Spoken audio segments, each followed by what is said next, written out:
Well, what type of manager does the Leeds squad suit, Seb? I don't know. I feel like one of the things that's been missing from Leeds for a while is stability. So this might be a John area, but feels like, as with his time at Leipzig, Jesse Marsch never really enabled a side that could attack without creating huge vulnerabilities behind. That was one of the complaints at Leipzig. When he left, a couple of players said things to that effect to the German media.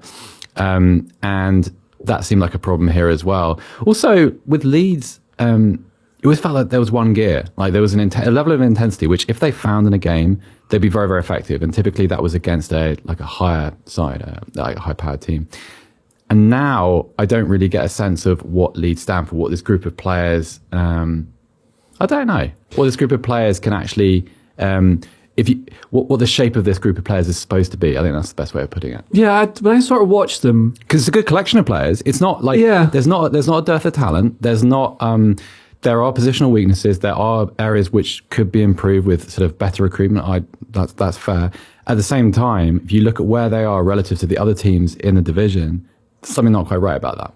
When you watch them, they seem to... I've seen people say that they're not good, that they're not playing well. But when I watch them, I always think, I quite enjoy it because there's lots of stuff going on. There's good technical players, there's good pace, there's good dynamism. Yeah, but yet they don't seem to create real chances. And they have no possession, right? And that's where they're so easy to then get at. Well, and also like the stability that we've talked about, it should exist because like if you have say for the sake of argument, you created a midfield two out of McKennie and Adams. Yeah. That should work relatively well. It's not perfect, clearly. But if you brought in what type of manager? If we were to go back 3 months, say someone like Unai Emery, that'd be quite interesting at Leeds. Maybe not as exciting as it could be, but in terms of how you harness the kind of the attributes available, that would have been quite a nice fit. If you slow it down maybe, but then they're going for this Red Bull approach. That was a very evil cough. If you have, so at the moment the manager's linked with them, come on, John, tell us what's going on. I mean, the manager search seems to change every hour, so that's the caveat ridiculous. Here. I think a lot of this boils down to the fact that it seems as though there's a number of competing factions behind Leeds at the moment. So on the one hand, you've got Victor Orta, who's the director of football. Yeah. You've got Andrea Radrizzani, who's the current owner. And then you have an ownership group, or whatever they're called, made up of people who back the San Francisco 49ers, who have a minority shareholder at the moment. They are at some point, it seems, going to become the majority shareholders. So I think a lot of what's going on at the moment is them having their say as well. And so what it's ended up with is as you were talking about before, maybe a bit of a lack of identity. I felt like they went for the Jesse Marsch approach, the Red Bull approach, and it hasn't, for whatever reason, worked out. But you then look at the squad, and there's players who obviously were managed by Jesse Marsch previously, and he wanted to bring those in because he felt that if he brought those players in, then it would solve some of the systemic issues that we have. But then you've got Victor Orta, who I think likes to almost gamify director of football, the director of football job, and he likes to find these like talents. So Willie Gnonto is a great example of that, right? You buy someone in on the cheap, they have a really big ceiling, and you make a lot of money out of them. And I think there's players like that he's brought in. So someone like Jorginho Rutter, who was brought in as a record signing, is one of those players where he said, this guy could, get big. Mm-hmm. No one's really after him. So let's try and get him because we can get him.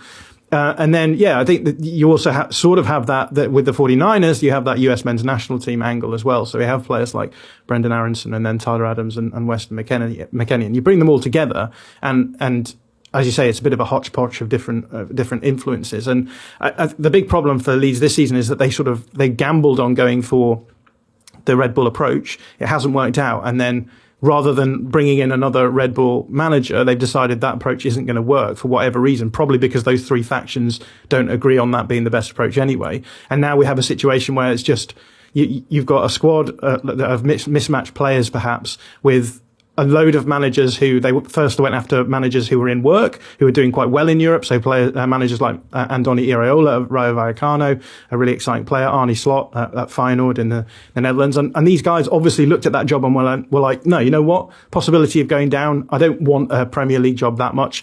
Iraola has a chance of getting into European football with a club that quite frankly should be nowhere near European football. Arne Slot has a chance of silverware this season. These managers have been like, no, I'm not going to risk that. And so what they've done is they've worked their way through a massive list of managers who are already in jobs, been turned down by all of them, and now they're at this situation where they're like, we just have to get someone in. And Gotta get someone, yeah. Yeah, so they've gone through Alfred Schroeder, who was at Ajax. And now, he's quite highly rated, Alfred Schroeder, and he's meant to play a lovely kind of football. Yet, you're telling me this morning that he's annoyed everyone at Ajax. Yeah, so, I mean, this has been quite controversial because the news dropped yesterday that he was at Elland Road visiting with a view to maybe take the job. Then the fan backlash was incredible because I think there's a lot of Dutch Leeds fans, and on social media they started saying, this guy had a nightmare at Ajax, came into a team that's expected to win the league every season. And has that come into the actual fan base in the ground, and that's changed? Well, I don't think it's in the ground, but I think that they're hyper aware of what's going on in terms of on social media. So, for example, the Square Ball, which is one of the biggest Leeds, well, it's the biggest Leeds fan media outlet, they ran a poll saying, would you rather have the current manager which is Michael Skubala, who's was the assistant of Jesse Marsch, who's now the interim coach, or would you rather have Alfred Schroeder? And yeah, the fans were like undeniably in favour of just having Michael Skubala. Well, John was also very excited this morning, said about the prospect that Steven Gerrard might be an option. It's good, kind of like, I mean, in the abstract, there's kind of an example of weird, non-joined up thinking. No. It's like when John was talking about Red Bull, it kind of reminds me of something which isn't just a Leeds issue or any one particular club, because it seems to exist all over the world, is that when people see something or did see something happening at Red Bull, it got the kind of the automatic check. That's a good thing because it's happening at Red Bull, and that must be very, very easy to implement at my club. So Jesse Marsch being an example. Jesse Marsch's reputation was built at RB Salzburg with a very young team, a team that played exciting football, but a team that was also spearheaded by a young Erling Haaland. Everyone remembers that kind of that run through the Champions League, which made Haaland's name at that point. But then people don't sort of look at, right, what went wrong at Leipzig? Why didn't he, having moved through the system, why didn't he work as a head coach in the Bundesliga? Also, is our recruitment good enough to replicate what a quote unquote Red Bull coach needs to achieve things? Well, so one of the things with Red Bull teams is that they tend to have a lot of money, and then therefore they can dominate, like Salzburg would dominate the Austrian league. So, well, that's one of the factors, but there's several, and it feels like people don't pay enough attention to all of them. So, yeah.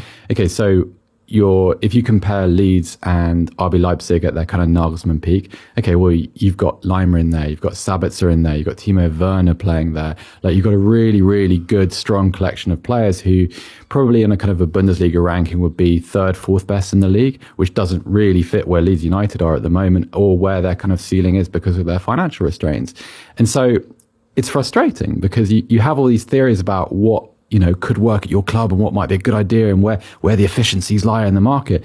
But unless all these things work well, like if it's like, remember at school when you did you had that little sort of, the exercise which showed you how electric current worked. And if you broke the circuit, nothing happened.